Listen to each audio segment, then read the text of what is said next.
Hello and welcome to another episode of the CollabTalk Podcast, where we discuss the convergence of technology, business productivity, and collaboration culture. All the parts, they're coming together, they're forming. My guest today is good friend, fellow MVP, Kirsty McGrath, an adoption and change management consultant and the founder of OnPoint Solutions. Welcome, Kirsty. Thank you. Always good to chat. Well, and this one is right up your alley. I know we've been talking a lot about this all the time. Yes, come talk to the productivity ninja. Yeah, that's right. We're talking today about how Copilot is changing personal productivity. This is the big question. I know in conferences, I mean, you've been going to stuff. When was the last? So how many days has it been since you've been at a conference, Kirsty? Literally only a couple. Yes. There was 9 days.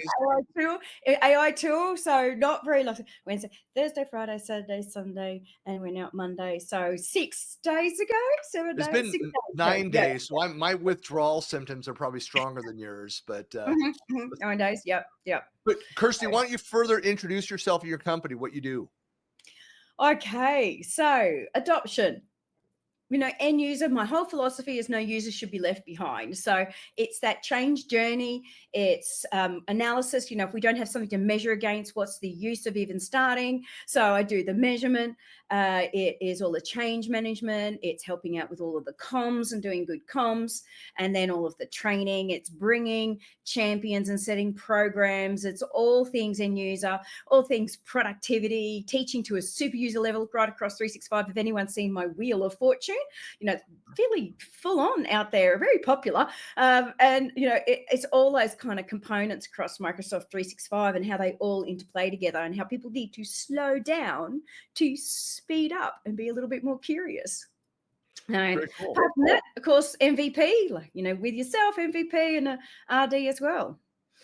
Well, I know that, so at ESPC, there was like a meme floating around. I don't know where it started, where it's funny you mentioned the wheel, and you probably see this where somebody shared from Microsoft a diagram, the latest, wheel of all the products and how they connect and stuff. And then there was a new one that was the Copilot enabled all the AI components, and it was even more dense and just ridiculous. Like they're trying to include everything. And all the various products, including Power Platform and Microsoft Viva and kind of everything around Office and all those things. It's like it's too much. It's so overwhelming for our own user. Having run the adoption user groups in Australia now for nearly 9 years. 9 years will be in February. I've been doing it for some time, and trying to help our end users on that journey to any kind of personal productivity. You put things like that in front of them, and it's really overwhelming. They just they don't even understand simple things like, oh, you can use Loop. It's like, what's Loop? What about To Do? What's To Do? Planner. I haven't used Planner. Does anyone know what Planner is? What about OneNote? It's been around a really long time. Don't know what OneNote is. every day use it. Mm-hmm. Yeah. Well, but so Copilot with this, maybe we should, I don't want to spend a lot of time on this because we're going to jump into the more advanced questions. But maybe for folks that might not understand like what Copilot is, because the branding that's out there, it's everywhere on every Microsoft property. But very quickly, how do you explain it to people of what Copilot is, what it does? Okay. So when I'm actually talking to the end user, I actually talk about the fact that it's your personal assistant, and it's actually there to have a conversation with you to be able to help draw out imaginative ideas, to be able to build for you, to be able to design for you. So it's sort of there, and they don't understand the conversation that you can actually have it. They think in command. And so we're trying to help them to step away from the command to have a conversation like they would. It's not a search. It's not like a search prompt. And they do think it's like just a search engine. They're very used to having a bot where it returns a single service kind of back to you and not necessarily having a conversation as well. So they do struggle a lot with the concept and trying to understand how they can actually engage with it. So it's a real change in behavior that we're having to kind of push. It'd be nice to say it should just be really easy and you should just be able to do it. And it's just like, well, depends on how technologically advanced sometimes we are in terms of getting involved and engaged. But if I'm trying to show my mother, and she goes, "Oh, it's just no, too much. I don't even want to. Don't even. No, stop. You know." So we've got to find some better ways to help people with productivity. And having run a lot of promptathons and working with organizations, I'm starting to see and untangle a few things for people. The other important concept, and I had some great discussions the last conference I was at ESPC in Stockholm, and we were having discussions around the fact that sometimes you get an answer back from Copilot, from AI, that is not what you expected, or even that it is incorrect. Yeah. And people are like, well, how is that possible? And then you go and explain how it is, with generative AI, it's generating the answer based on the data it has access to try and come up with what it thinks is the right or the best response for that, to answer that question in context for everything else. Right. And so sometimes, and part of the learning process is where you're validating that data. Like if I know the answer and that it got it wrong, part of it, like I know that part, then you question the whole of it. Yeah. And it's actually, some of my favorite prompts are like validation prompts, like having it actually share not just its response, but as part of its response, to tell you, here are the data sources. And Copilot, so like if you're using ChatGPT, you need to prompt it for the validation, or build it into, if you build a GPT or like a bot, you program it, you build that into the bot structure. And that's not as complex as what I just made it sound like. But within Copilot, it actually does a better job. Microsoft has done some of that in the back end to make it easier to show like its sources of information, the data, where it's pulling this from. And it's got a great taxonomy that actually sits behind it. And if you go in and you start to have a look around in the taxonomy, people don't understand things like the taxonomy. They don't understand the mega verbs that you can use. They don't understand inclusive modifiers. They don't understand, all the various things, the document types that you can ask for. Microsoft have given a really great, the lab, going to be gallery soon, of different things that you could ask for, but people find that a little overwhelming. So we've got to help them to understand what you could even actually ask right from the first. And that's where I've seen some really impressive traction. Once they start to understand that, they then go, okay, righto. So I can actually go, it's, a resume. What are all the templates? Oh, those templates that you could actually use. Templates. Well, now you have agents as well. And the fact that it's funny, somebody asked Jeff Teeper, who's the president, Microsoft's president of collaborative apps and services. And he asked a question says, what's one thing? Oh, actually, it was fellow MVP. It was Andrew Connell who asked Jeff Teeper, like Jeff asked him, like, what do you still want? Like, what feature you're looking for? And Andrew, like, it was perfect. Like what we all want. He says, I want an agent that tells me what Copilot agent I should be using. Even better than that, the fact that agents will very soon be intelligent enough that if you're asking it to do something, or asking it for something that's complex, it will know its own constraints and know which other agents to go and activate and utilize to give you the right answer. So it's agents turning on agents to get the answer that's relevant back to you. Anyway, some cool stuff. I know that's a bit more advanced than what I wanted to get into here, but so back to on the topic, what are some of the most common ways that you're seeing that people are utilizing Copilot to improve their day-to-day productivity? Look, they're keeping to some of the simple prompts at the moment. They try to do commands that actually aren't necessarily there because they don't understand some of the taxonomy that comes into play. It's simple things like, I want to bold something in Word or PowerPoint. You can do it in Excel, but not all of them are created equal. One's doing something different. So it's really tough then for them to understand. They think, well, this isn't working because it just, throws me back, can't help you with that, can't help you with that, can't help you with that. Yeah. Because they're trying to treat Office like anything that's a command there, I should be able to ask this AI agent to just do it for me.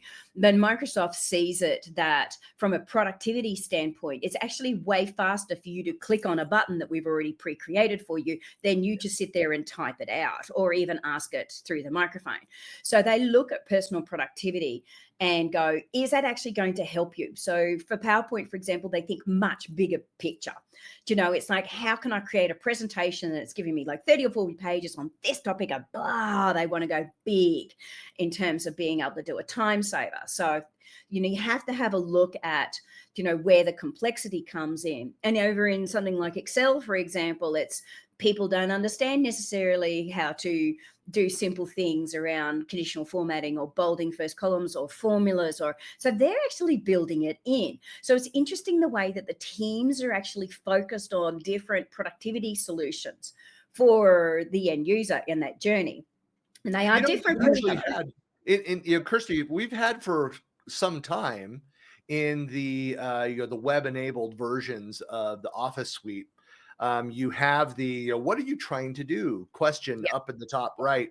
And of course that was well, but I mean, so that was something that was not AI driven. That was more like keyword search and go and find the things. Now you enable, just think of that, enabling AI with that feature alone for it to be able to go and walk you through and better understand the context of, I see that you're trying to do this. You're clicking on these. It'll understand more about what you've been doing within whatever app, PowerPoint, Excel, Word, and then be able to give you a better answer, a better response, and help you do that thing. But in that example that you gave, I mean, that's one way that Copilot is evolving. Yeah. At one point it was giving you, how do you do that? And was telling people up on the ribbon where you would click and where you would go to actually get you the result that you wanted. Then they stopped kind of doing that. This technology moves so fast with it being evergreen that it's pulling on resources that are online but aren't necessarily always completely up to date, because then they can't even keep their own content up to date. So they kind of stopped doing that.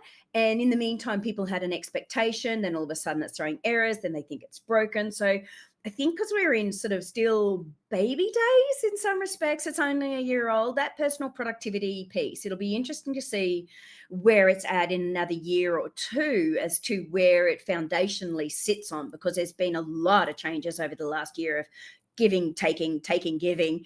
And I want to see it settle, because it's hard as instructional designers and trainers and change and adoption, or anyone that's out there, to be able to settle on, you can do this. And I was like, oh, okay, now we can't do that. It's tough. As you said, I mean, it's evergreen, and they are, I mean, part of it, I think with, and now we're getting a bit in the weeds here, but like the Wave 2 announcements for Copilot. And for folks that aren't aware of this, that aren't tracking and following the space, but Microsoft, the Copilot announced that was over a year ago. This is is it year ago, 2 years? I don't remember anywhere. But with the Wave 2, one of the things that Microsoft is doing with the announcement around agents and advanced capabilities around Copilot is the fact that kind of what you mentioned earlier, they're saying, hey, we keep seeing people using these same prompts, doing these same activities, leveraging Copilot. That probably makes more sense just to be a button in this product, in Word, in PowerPoint, to do this thing. Like, there's a better way of delivering this AI-driven experience through the native interface.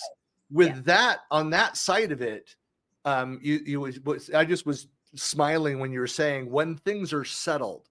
Yes. The reality is they'll never be settled. No, because it's evergreen. It's constantly moving. Correct. But I think where they started from, of what they wanted to get out of it, really fundamentally shifted from the beginning when I was having chats with the team. So there was a very big shift at one point. They went, we're actually going to step completely away from that, focused more on this, because there's potentially other solutions that we're looking at, which might be that interface and a button and doing things. So, Microsoft had their reasons for doing stuff. But, when we look at that, the productivity then from the information worker, the training has become more vital than ever before to really understand that evergreen nature, because Copilot is a button people don't have to use. Right. We rolled out Teams, and whether they liked it or not, they were doing Teams meetings. So they were forced to use Teams. So it looked like you had adoption when you look at the statistics, because they didn't have much choice but to come in and actually use Teams. With Copilot, is fundamentally quite different, because there's a button there. I mean, it might be surfacing through, if you were doing, Copilot Studio and you're building something where it's built into a solution, they don't even realize they're using AI. Then you can say, yes, they're actually using it, adopting it. But when it comes to the built-in across the Microsoft 365 suite with the Copilot button, unless they want to, they don't have to push that button. So we have to start really fundamentally thinking about different ways to how do we take people on that journey of curiosity and building it into everyday habits. Because I know a lot of people that have had it for, a year, and they go, I just kind of forget that it would help me, and I haven't really been clicking on it. I don't have time to play around, and we're not giving them permission to slow down, or the research is coming out. People feel like they're cheating in the workplace because they've got something done quickly. AI has given it to them, and they're going, oh, hang on, I really need to maybe be. So it's like culturally, we have to look at some of the things that we can shift to help us as well around personal productivity. And maybe that's another way that the concept of agents will help. Because I mean, the first thing I thought of is that there are some prompts, some things that I do with Copilot like all the time. And so I know that like one of the recommendations, and I have some of my favorite prompts, the way that I've worded it, that I'm typing it every time. Instead, I've got it in OneNote. I've got kind of a library of these prompts. Yeah. There's not a ton of them, but I've got, or somebody makes this suggestion. I'm like, oh, I'm going to go capture that, try that out later. Yeah. And so I just cut and paste those things in. But even that, like doing that, having a library of things, like it's not an efficient way to do those things. Yeah. Now the ability to go create an agent. I said, look, I'm doing this every Monday. Here's an example. Like every Monday morning, I did it this morning, go in, put in the prompt, like look through all of my meetings, my notes, the recordings, my emails, all of that, the chat messages, anything from the last week or 2 weeks. And you put the time base in there, and then say, what actions do I need to take? What do I need to follow up on? What have I missed? What were the assignments? Anyway, so I've got that prompt. It's worded a little bit better than all that, what I just threw out there. But I'm doing that the beginning of every week. I usually do it a couple times during the week. Why can't I just have that run automatically every Monday morning and send me an email? And then block out 15 minutes on my calendar to go through all of that. Yeah. And that's where we will get there with actions coming, with Copilot actions coming down the line. We'll be building that sort of thing. But the average user, unless it's a really simple structure there, I mean, the real challenge, Christian, I think, is that on average, people use 10% of the features that are already there in terms of Microsoft 365. So they've not stopped to even, and I mean, even something as simple, I show people all the time, have you stopped? Did you know that in Outlook, there's a button there to go reply with a meeting? Oh, how long has that been there for? Forever. Because people aren't stopping to even click on a button, let alone sit there and start thinking creatively and typing out a prompt that's, this big. And I mean, I've got the same thing, Christian. I've got one, sort by priority, give it medium for this, and client colleagues, and business critical, and low priority emails, and, follow up other, low non-urgent newsletter and emails, automations, notifications, put them down the bottom, give me this much, and across this and this and this. I've got the same thing, but the average person who isn't clicking on a button is not going to stop and start building out these big prompts, because they don't even understand what capacity. It can save you a phenomenal amount of time, but we're not helping them in businesses. We're just handing it to them and letting them go and thinking that that's going to do it. And it's not. We're seeing it's not. It's falling over all over the place. One of my favorite, this, we talked about this, one of my favorite sessions to do. I'm going to be speaking at the M365 conference in Las Vegas in May of 2025. So, hey, if you come see my session, if you're going to be there, but it's around doing like my 20 favorite productivity tips. 20 productivity tips in an hour. That's pretty fast paced. That's not a lot of time to go through those. No. I always make that mistake. But anyway, Um, but of that list, and I've got several prompt related things that'll be in there, Copilot things that'll be in there as well. But some of those productivity tips, to your point, are features, are things that have been available for more than a decade. And Mhm. yet the majority of people still don't know about them. So one Correct. of the reasons I love doing that session is because people will sit through that and be like, oh, I know about this. Oh, everybody knows that one. Oh, I've seen this one before. It's not useful. And then they'll see the next one. They'll be like, oh my God, Well, why didn't I've I know never about seen that? that before.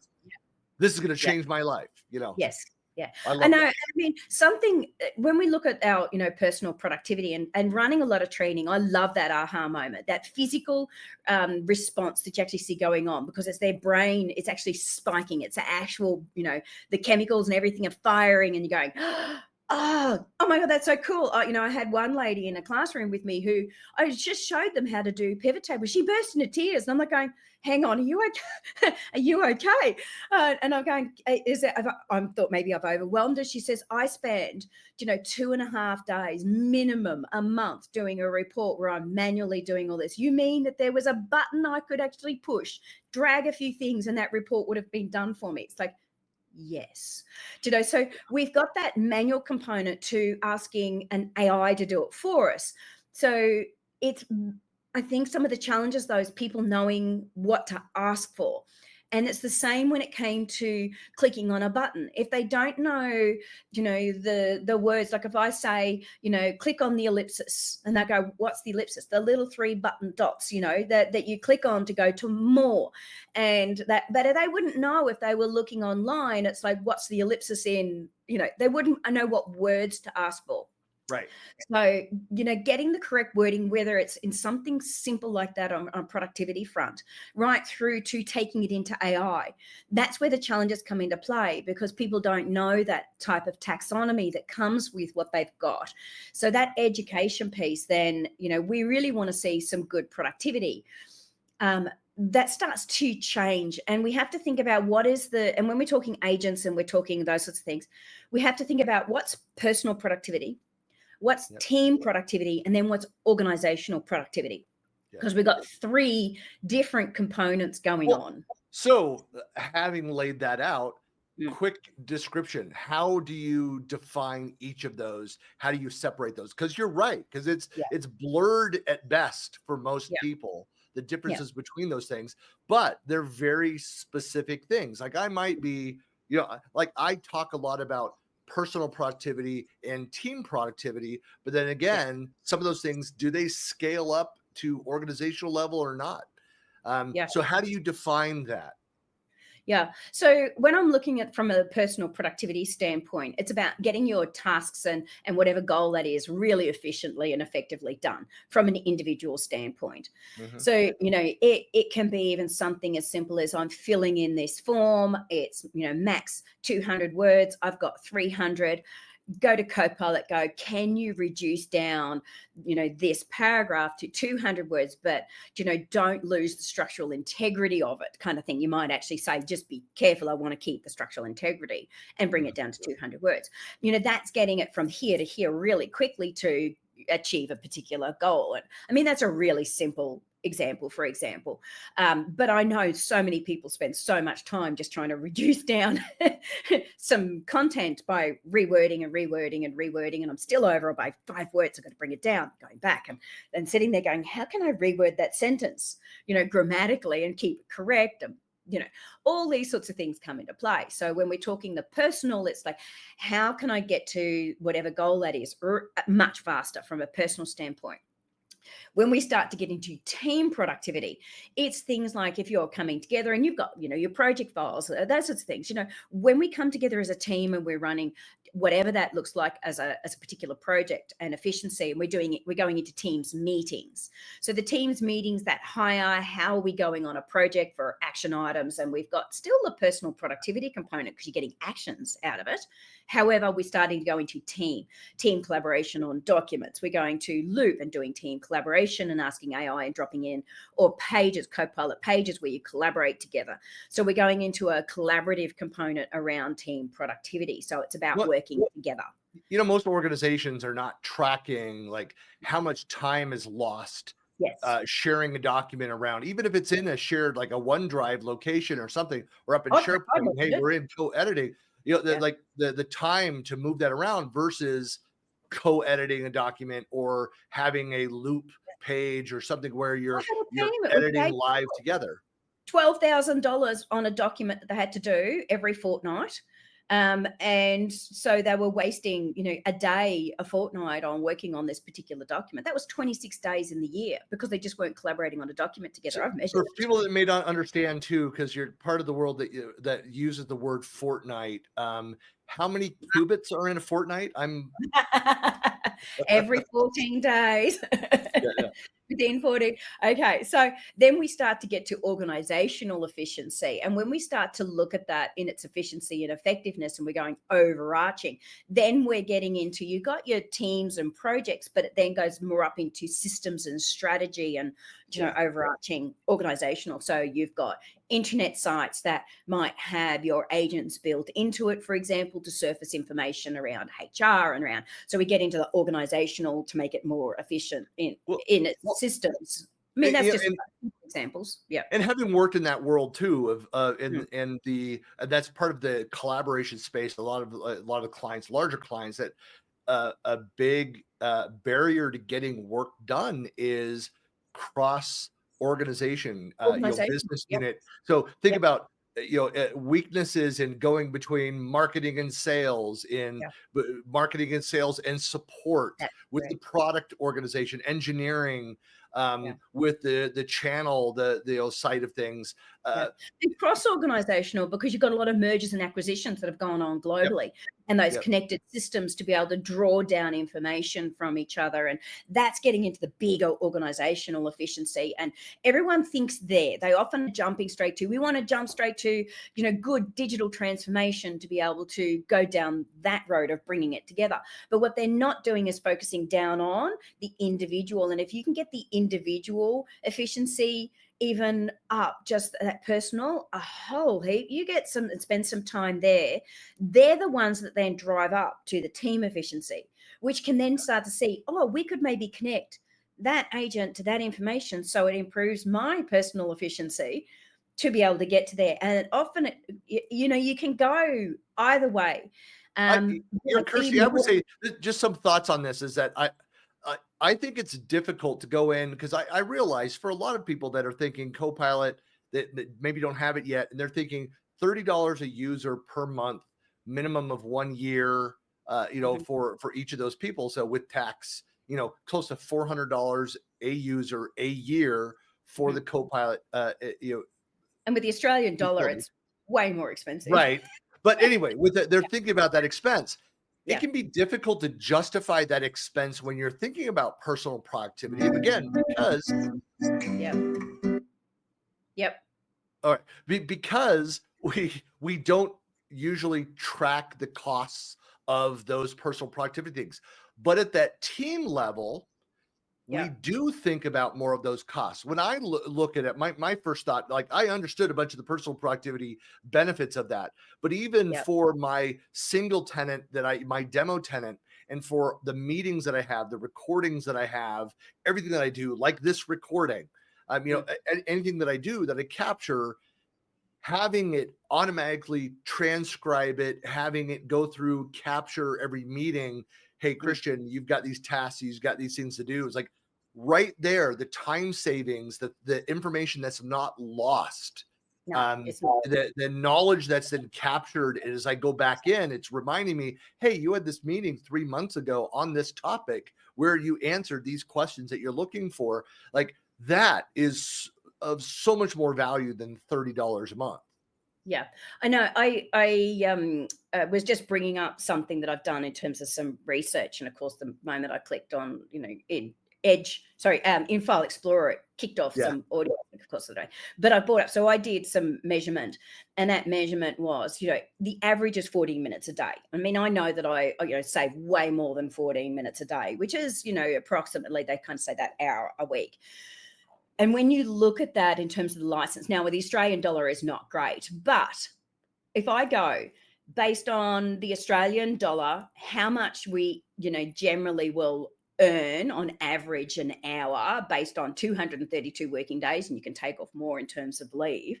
When I look at the productivity gain against the license cost, it ends up being that, it's a minimum kind of, over the space of a month of at least, nearly $1,600 a month per employee. And that's around about, 54 hours for the year. Okay, so if I've got 54 hours and I'm looking at it based on cost, and I work it all out, just for one employee, and I've got 150, 300, 20,000 I've got. So you're talking about significant savings. And that's just on the basics of understanding Copilot, just the basics to get to 14 minutes. And it's going to take you a good 11 weeks of helping people on that journey. Because that's what they found when they start to finally flip over from 11 minutes is when they find it's the 11 by 11 rule. Once they start to flip over, then what you're starting to see is I can start to see the value in this, and but unlike all learning curves, as you said, you won't not remember. You'll forgotten tomorrow 80% of what you've done the day before, because that's just the natural, memory retention and learning curve. So we need ways to be able to have that sustainable adoption to keep it going up. Because if you want to get past the 14 minutes, and having just been at the AI tour and speaking with people who have been using it now for a year, it's like, how much are you saving? Are you even measuring it? And they're saying, like, I'm saving like nearly 10 hours a week easily. Some are 8, some are 2, some are 4. Well, now, I did the quick calculation too around your hours. So let's say that you do that 40 minutes, whatever, 54 hours a year. So an employee, just some rough numbers so people have an idea of this. Like, obviously, I agree with that person. Like, there's a lot more that you're not capturing within that. But just with that example of 54 hours a year on a salary of $75,000 a year, it's about you're saving about $2,100. So for $400, you've got another. So you're saving, with the cost of $400, $1,600 savings of just that tiny example. It could be a lot more than that. Spend money. I've got a calculator in regards to if you come in and you do training, and I'm saving you, 5 minutes an hour just on paying for someone to do training. There's significant savings in that alone. I had done mine based on the average, which is for the Australian Bureau of Statistics, of $39.50 an hour. So it's going based on that, working out exactly how much. And this is based on hard data that is on research. This is what it's going to save you. But that all comes down to helping people to be curious, helping people to stop, slow down, and learn, helping people push a button. So you'll love this. So Donna Sarkar from Microsoft, she did a keynote talking about AI. One of the comments she made, I've got the exact quote because I captured and transcribed her entire keynote speech. I'll be doing a blog post on that. So it's probably, by the time this goes live, it'll probably already be out there. You go find my summary of Donna Sarkar's ESPC keynote. Anyway, she made a comment about something to the effect of using Copilot. You don't really save time. It is because you're going to reuse that in a different way. What it does is that it enables people to use more of their time on creative and strategic work. And so the hard part of that is always with any measurement is how do you translate the qualitative improvements into quantitative measurements? So the fact that employee satisfaction and things like that. Yeah. Well, yeah. And so, and there's science out there around user satisfaction, how you translate those things. But again, if you have people that are able to be more creative and more strategic in their jobs, then it goes without saying that the quality of the output, the volume of output will improve, will increase because of that time. Yeah. Well, I mean, you see it, and there's, as you said, and there's a lot of research around it. If your employee performance and your organizational performance, then you get a higher level of job satisfaction, their commitment to the organization, career satisfaction, when your teamwork increases and all of those things come into play, then an organization actually succeeds because they're more often than not got happy customers, which, so all these things, retention of employees. If you're working on something that becomes satisfying rather than caught in the mundane. And that's where the AI comes into, play. It's actually about, and people go, well, that's really simple. I don't know. How's that really kind of helping me? It's like, hang on, but if you are doing that and there are things that you're not happy with, then you're starting to get to the point where you get better job satisfaction because you're not caught in the mundane. And the mundane leads to happier life, happier wife, happier, whatever. Yeah. It gives you more time to be able to spend because you're not caught in that. I was able to get a tender out so much faster, for example, so I could go and be with my grandson and go and do my dinner. And, that gives me work-life balance. And that's where it's coming into play. We're seeing better work-life balance because they're not so caught in the tedium of a lot of tasks that AI, if they stop for a moment and learn. So Right. that's that challenge. It's that trade-off where they go, but I'm so busy. And I'm going, but the trade-off is slow down, and you've got to have a culture that allows you to do that and to learn, and senior leadership's driving the way forward because, without them and your community of, early adopters that get it to help us that, are a little challenged, as I say, more technology challenged, then it's going to be, it's a bit of a tough ask across businesses to spend the money if their users aren't actually clicking the button. But like anything, you got well, that's another reason for getting help with adoption, those challenges. Yeah. Well, speaking of challenges too, I mean, it's a great segue that you mentioned that. Are there, I want to use the right words here, potential disadvantages or challenges to using Copilot that users should be aware of? Like, but besides just the barrier of change is difficult. I know, getting people to develop new healthy habits, to understand, because that big part of Copilot is it does some things, pretty simply, but for really the biggest benefits, you need to explore it. You need to personalize it. Yeah. Do you see any other challenges or barriers to adoption? Look, there's certainly plenty there. Even things like your information and that taxonomy around your information management and where is your data sitting and what is it actually pulling from. If you didn't know that statistic was, 3 years, 4 years, 5 years old, for example, inside your business, that, maybe some financial data that you're pulling because you haven't got the knowledge, you could be pulling something from really, I did one. It was like, can you get me my BAS, which is, all your tax, to have a chat with my bookkeeper about, and it brought it up from Q1 2022.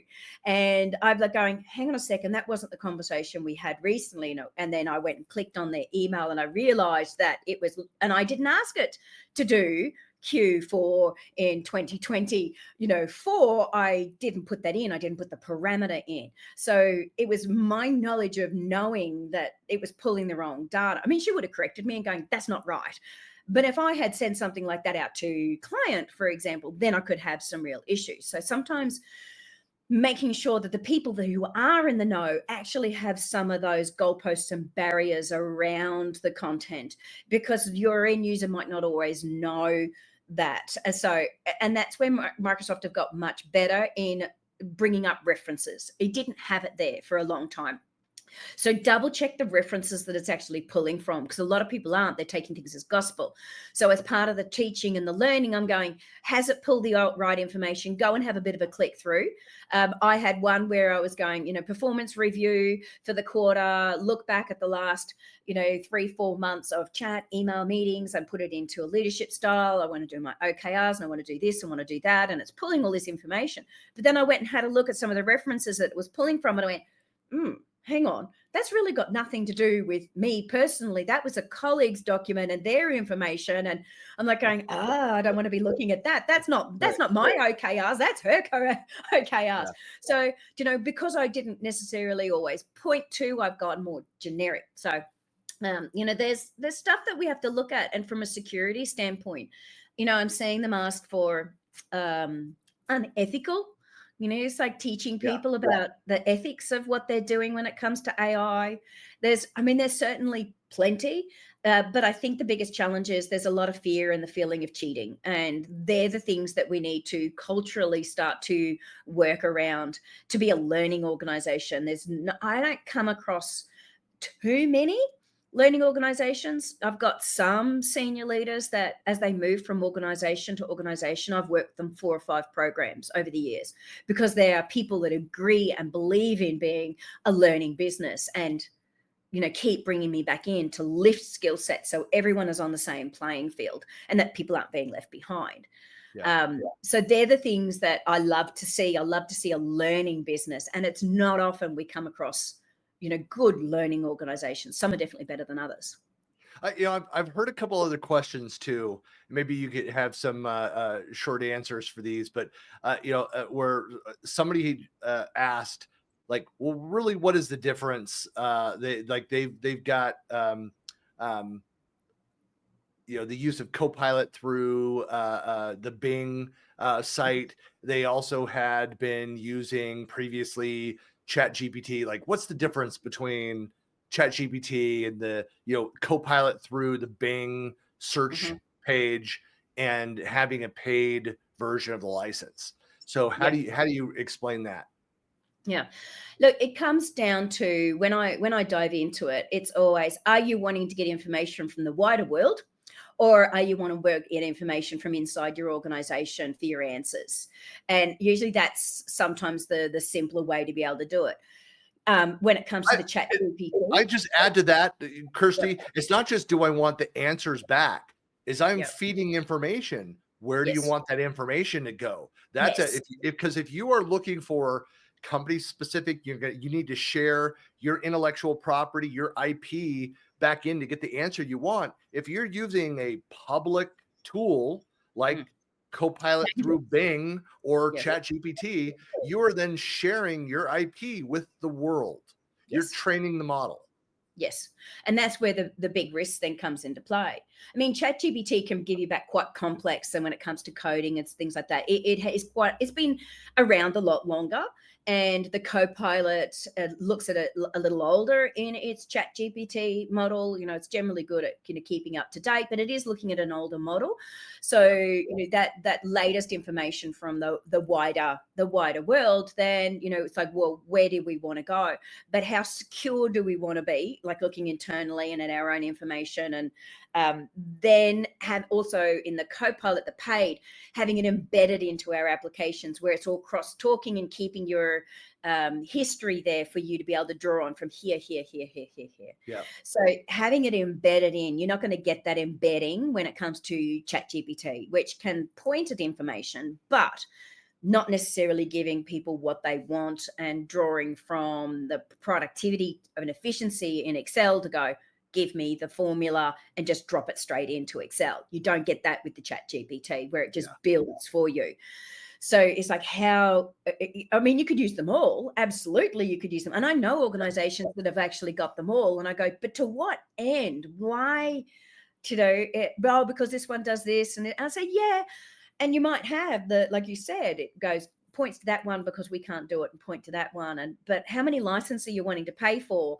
And it's like anything, is it so desperately needed as a gap that you need to pay for that? If it is, go for it. Otherwise, you're just creating the cornucopia of choices that are already confusing on one, let alone many for an end user who just go, all just too much. I know you like it, but I just got to get my work done. I got to get stuff for this client. I'm thinking it more like streaming services. There's reasons for it because there's differences in the streaming services. There's different shows, different series. It depends on what you want. I mean, everything that I want to consume, it's spread across 6 different locations. And so I can either go without and watch little samples of the shows that I love on YouTube, like clips from it, or I can subscribe to all of those services and have 99% of the content I don't want just to get to that 1% that I want. Yes. It's kind of like that with the tools, is that I've been almost 2 years now, if not over 2 years, paid ChatGPT user. I'm also a paid Copilot user. I've played with other tools. I just paid for a new tool which I'm raving about. And I got like 30 people at the last conference to download and use this other AI tool that does something else really cool. Can a lot of it be done by Copilot and or Chat GPT? Yes, but this other tool, they've automated. They've made it the native experience, and so it's just like that. And so this is another little app that is $100 a year to use, but it's specialized, and I'm like, it's worth it. So I've got now at least three. I think there's a couple others that I'm trialing and not yet paying for, but I likely will pay for soon. That are AI tools that are out there, all doing something a little bit different. Yeah. But yeah, But it gives it's you great productivity returns, and it's worth the money for those correct. productivity returns, so that you can push out more content, be focused still on your day job to, Right. Well, who needs to worry about family? Well, there's another question that I'd love your response on. And somebody made this comment like a month and a half ago. Somebody made the comment that was kind of pushing back on the idea of Copilot, saying that they had just gone through and their company had paid for them to do all this training for the last couple of years around Power Platform, and so specifically they're becoming a Power Automate expert and building various Power apps and automating different things. And like, what problems does Copilot solve that I'm not already building through these Power Platform solutions? And I just said, these are different areas that you're focusing on. Most of what he was talking about were some team, but more organizational automations. And Copilot was could help with certainly, and this is not a non-power platform and non-engineer saying this, but knowing enough about to add complexity, to build the logic within that you can go and use Copilot to help build the logic that goes into these Power Automates. Yeah, yep. Test it and make sure it's actually right to reduce down the amount of time trying to untangle something. It's and I mean, I don't live in that world, but I say the same for the end user. It's no different. Get Copilot to ask you questions one at a time. So if you're not quite sure of the direction, it can help give you choices. And, it's like the book, which page, you can go jump in the adventure, your own adventure books. It's like, which page do you want to go to? And it can help drive you down and narrow that path with up to, the fact that you can have up to 30, reader responses, and people don't understand that as well. Then they're not teaching it.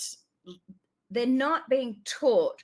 Like, it's that executive assistant, or you're helping your child with an assignment, or, asking them questions. Well, what do you need to do? When do you need to do it by? We've got to go to the library. What kind of book do you need? It's those sorts of things. It's is it an essay? Is it a play? Is it a diorama? Is it when we're helping and we're doing assignments, or whether we're speaking to an executive assistant or even our barista, it's I want a coffee, and walk off. And it's like, well, what type of coffee do you want? Do you want milk? What type of milk? Do you want it hot milk? Do you want it cold milk? Do you want sugar? Do you want a small cup, large cup? It's being really specific and really, driving down. And people don't get there on the first instance. They start that little bit higher. And when we talk that Chat GPT, 70% of people inside businesses are using some form of AI. So we want them to use the right form of AI wherever we can go. But interestingly, 60% are actually male and only 30% are female at the moment, in terms of some of the statistics here. Why? And so we have to then Kirsty, start. Why do women hate Copilot so much? Answer that. Why do women hate AI so much?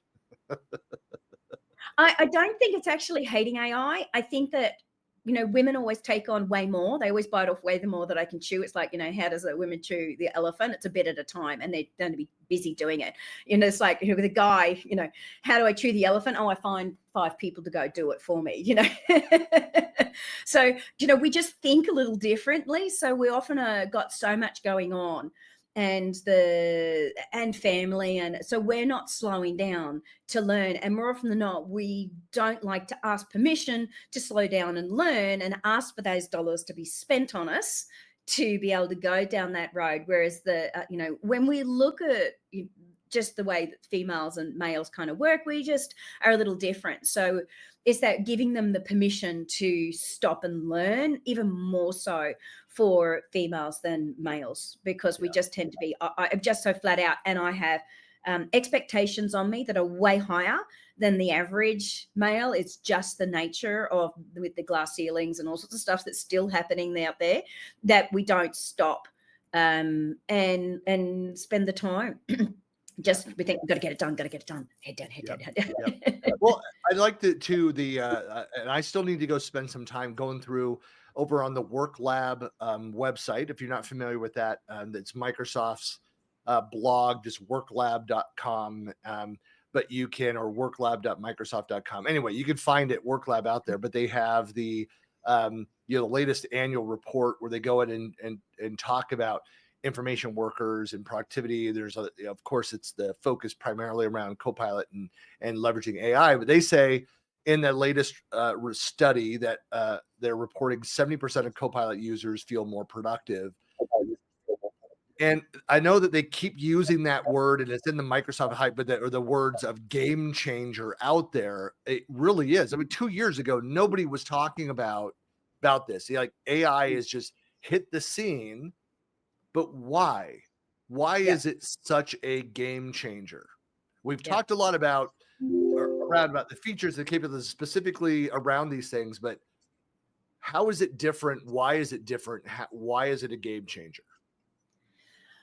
Well, we haven't actually seen AI embedded in as a conversation in Office. So it's the everyday tools that we've not had. You had your search to be able to do, commands directly from search, which people aren't doing. This is a little different. If they have Copilot open and it's actually sitting there, and they start to embed it into every day and just pressing on a prompt, I particularly love the microphone, where people can then just have a conversation with it, because the natural conversation, both from an accessibility standpoint and from every day, they need to have their headsets on. Often they don't want to do that, so that is a challenge. It's like, it hurts my ears too much. I want the voice coming back though with his follow-up questions. Yes, I'd like to actually have a conversation. That's the difference between doing the microphone and doing typing, where people are thinking more in the search commands, and people didn't even understand Boolean phrases. The amount of training, I mean, I've trained over 180,000 people, done these projects in, well over 200 organizations, and people just don't. It's like, dragging them to water more often than not. They come into training and then they walk away going, I really enjoyed that. So the difference is, instead of it leads more to the just in time. And that's what people are liking. If you can help them to understand that just in time learning component that kind of comes, where it's not just about learning, it's about surfacing. And the fact that it surfaces things for you is where the beauty comes into play from a productivity standpoint. So once we start to help them understand that and have conversations rather than commands, then we start to see some of the value come into play, where they get those aha moments. And if you've taught them the taxonomies, the megaverbs, the tones and styles, who are the roles and the personas. I want to be a personal assistant. I want to be a creative chef. I want to be whatever that persona happens to be. What age am I at? I've been, a highly experienced chef for 35 years, teaching, intermediate students, for example, are talking, or, there's so many facets that people don't understand, and time ranges in that taxonomy that you can ask for 2-3 days a week, a year, for example, to look back. The type of output that you've actually got, the document types, the models or concepts that you might want to do, what sources you could potentially pull from. Can you put in an internet page, or where do you go to put in, and knowing it's those things that we then start to see. Or once they get that, we see some jumping growth when it comes, like really huge jumping growth. I've watched them when we're doing promptathons, and promptathons like a hackathon, where you go, here's the HR team, and here's the IT team, and here's operations, and they come together. We teach them how to do proper master prompting and understanding, because there's like over 190 verbs, but there's a lot of great verbs that are actually out there in the mega verbs that Microsoft give you in the in the prompt gallery. But there's so many other tones that you could actually be using. You could be, I want to have a pessimistic, everyone kind of thinks a happy, a light, or I want to be formal or informal. But, what about some of the other tones that are actually out there instead of informal? Do you want to have it inspirational? Do you want to have,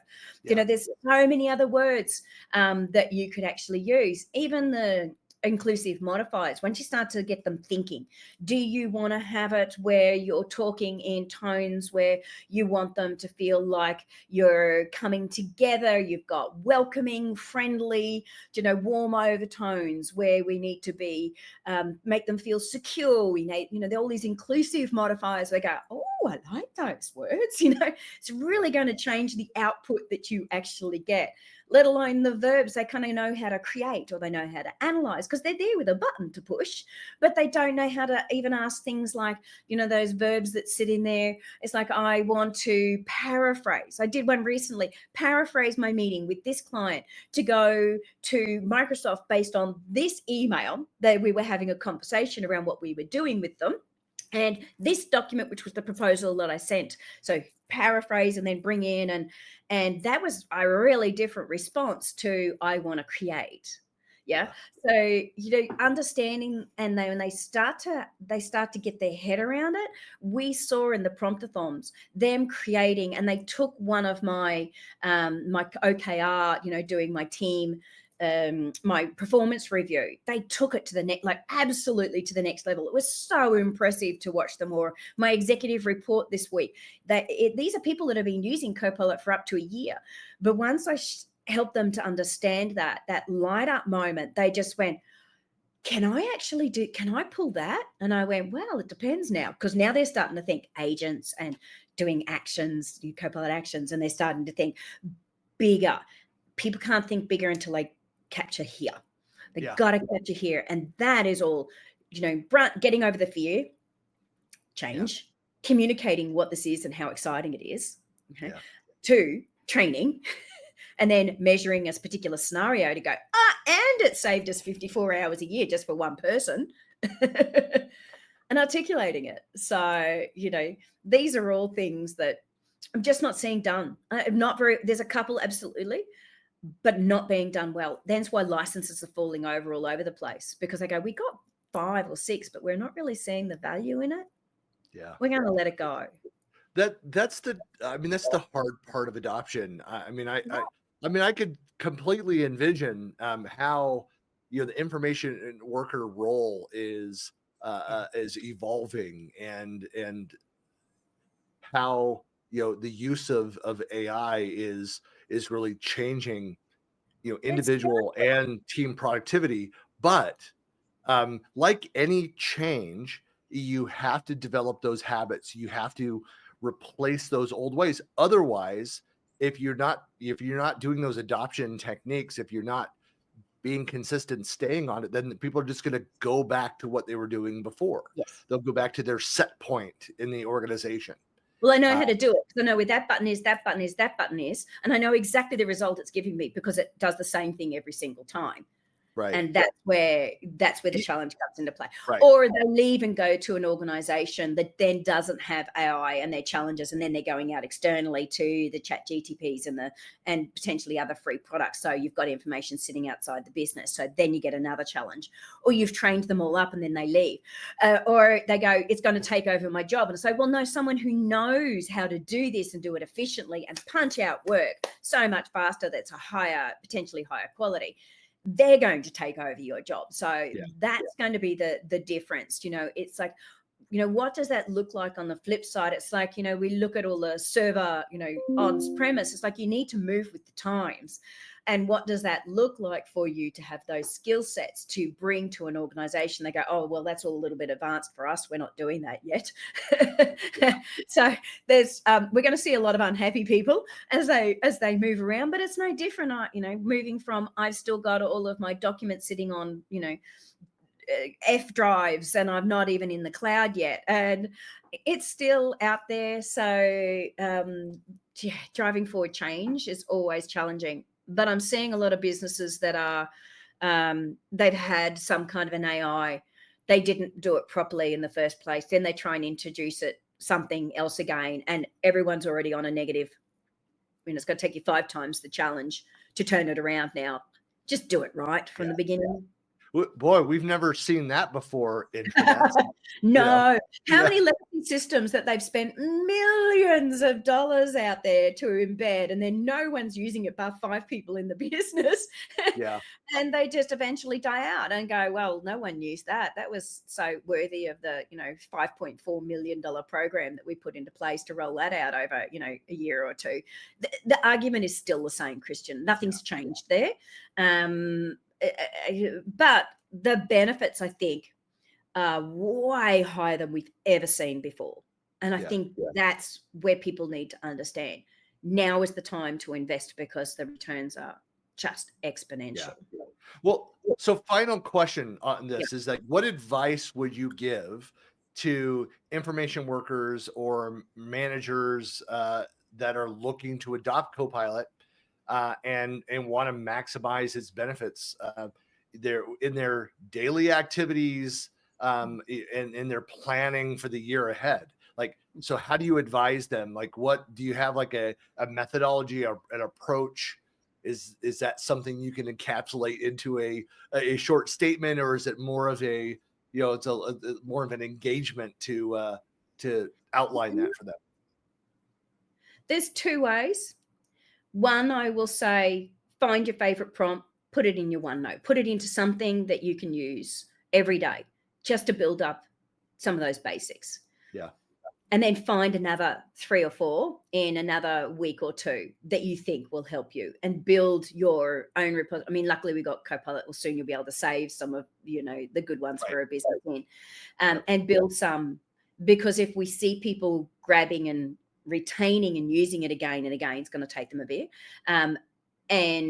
Because if they're having to do it on their own, it's very different. If I've got a senior leader in front of me, it is, what do you want as an outcome for your team? And that always starts that, what's the outcome? And if the outcome is, and focusing on things like, that productivity, I want them to be able to get this done and enjoy their day. And as well, it's kind of a bit of a no-brainer if you, but a senior leader and execs have to drive this forward from an AI perspective. Then there's so there's that, the Copilot library.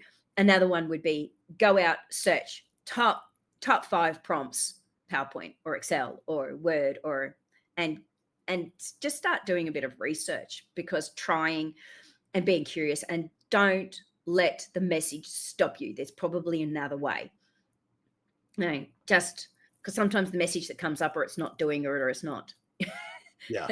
It's like people just need to come at it from sort of different perspectives, and they're giving up really easily because they think that it's just not going to do it for them. It's usually the words, because they just don't know the words like anything. So just try again. It's like, the 5 whys, it's like, now it's the 5 tries. Well, Kirsty, really appreciate your input on this topic. I know we're going to be talking about this a lot more. We've got upcoming tweet jams and other interviews and other topics. So we see more and more questions popping up around Copilot on AMAs and different locations. So we'll be talking about this for a while, which is great to see. There's also I mean, this is a whole different topic, but a maturing on, or recognition that adoption and engagement are critical. And so more investment is being done around that, which is great to see. Because it used to be it's like, no, we'll roll out the technology, people will figure it out. Yeah. It's like, no. Yeah. They do need help. I mean, my biggest challenge as a consultant is I can't use Copilot when they've sent me the meeting invite. So I'm still having to do manual things. Really frustrating. Maybe that'll change in time. Yeah. I would love to see the fact that I'm paying for it, I should be able to use it. Right. Yeah. But I can't. Anyway. Yeah. Well, Kirsty, really appreciate your time. You're very welcome. She's always happy to talk, change adoption and training. We could talk about this forever.